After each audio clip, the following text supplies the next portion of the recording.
ఫోటోలు తీసుకోవడం ఏం చేయలేం.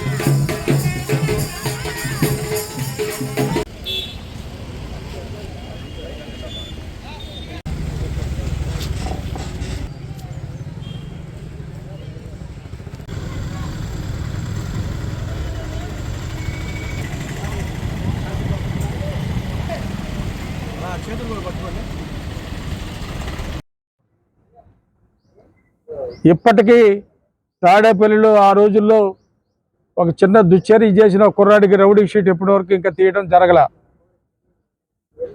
వాడికి గవర్నమెంట్ ఉద్యోగం రాదు. ఎప్పటికి కూడా ఈ కేసులు మీ వెంటాడుతూనే ఉంటాయి. ఈ విధంగా మీ జీవితాలను నాశనం చేసుకోవద్దని ఈ యువతకు మనస్ఫూర్తిగా నేను తెలియజేస్తున్నా.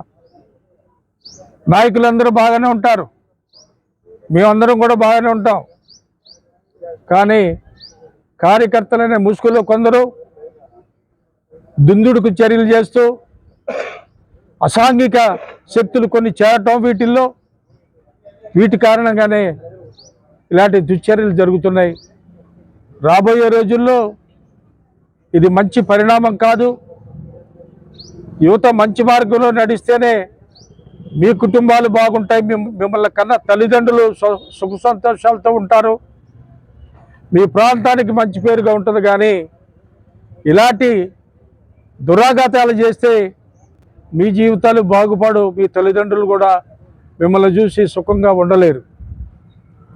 అందుకని ముఖ్యంగా కొత్తగా నిన్న ప్రమాణ స్వీకారం చేసిన ముఖ్యమంత్రి వర్యులు, అట్లాగే ఈ మంగళగిరి ప్రాంతానికి ప్రాతినిధ్యం వహిస్తున్న లోకేష్ గారికి విన్నవించుకుంటున్నాం.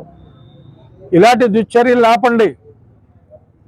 ఈ అసాంఘిక శక్తుల్ని, ఈ దురాఘాతాలని ఆపండి. ఈ పల్లెల్లో ఒక విధమైన భయానక వాతావరణం సృష్టించాలి అనుకుంటే ముందు రోజుల్లో వాళ్ళ జీవితాలు పాడవడమే కాకుండా ఇరు పార్టీల పిల్లలు కూడా వాళ్ళ జీవితాలని పాడు చేసుకోవాల్సిన పరిస్థితి వస్తుంది.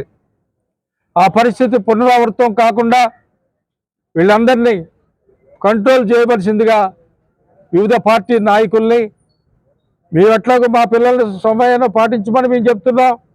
ఎవరు కూడా తొందర పడొద్దని మేము చెప్తున్నాం. అట్లాగే